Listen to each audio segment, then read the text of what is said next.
überlebt. Zum Glück ist Freitag. Mit dem Fabian Unterreger.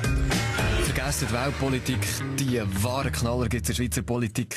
Das Maskottli von der SVP, der Geissbock Zottel, der hat es gelesen, diese Woche geht in die Pension.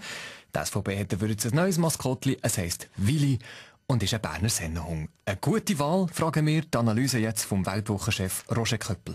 Gut, ich habe immer gemeint, ich werde der Nachfolger vom Zottel. Item. Jetzt ist es ein Hund und das schlägt kein Geiss weg. Um was geht's? Wir von der Weltwoche haben herausgefunden, die Hundewahl war politisch gewesen. Eigentlich hätte man einen Rottweiler nehmen, wegen dem Biss von der Partei, aber das geht nicht, weil es ein deutscher Hund ist. Der Christoph Mörger hat aus historischen Gründen einen Schäferhund vorgeschlagen, der Oskar Freisinger einen Bernhardiner, aber der sieht versoffen aus und der Christoph Blocher hat einen Pitbull als Wachhund. Aber damit nicht noch mehr Berner zur BDP abwandern, hat man sich auf den Berner Sennenhund geeinigt. Und damit der nicht zu gross wird, hat man ihn zuerst mit einem Rehpinscher gekreuzt. Ja. So bleibt er klein. Danke für die Analyse, Herr Köppel, aber mir nimmt es doch noch Wunder, was symbolisiert denn so ein Hund für die Partei, Christoph Blocher? Oh, muss ich dir sagen, Herr Poriani, der Hund steht für die Mitglieder von der SVP. Wenn ich rufe, bei Fuß, dann kommen sie in die Scharen und machen das Mädchen. Ja. Gut, man muss vielleicht noch präzisieren. Der Willi ist ja nur... Moment, ich komme nachher, Herr Giro. Zuerst noch der Mörgeli, okay?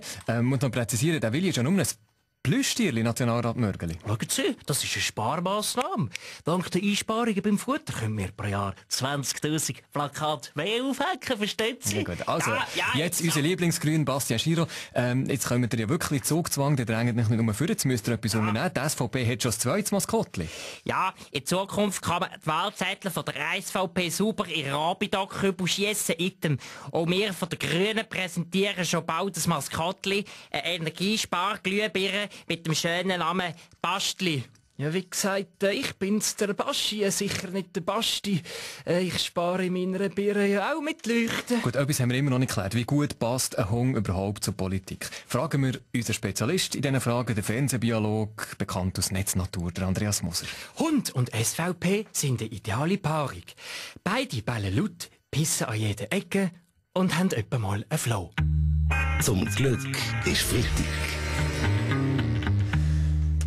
Was wir noch nicht geklärt haben, Fabian, wir haben ja ein schönes Karo-Hemdli an heute beide, das Gleiche. Was sagt eigentlich unser Stilberater Jeroen van Rooyen dazu? Ja, Karo-Hemd muss sagen, ihr beide habt den Frühling bzw. ausgelötet und der schöne Herbst eingelötet, das Textil bezogen. Aber ich muss sagen, es passt nicht ideal bei euch, die groben Muster, denn ihr zwei sind ja eher klein kariert.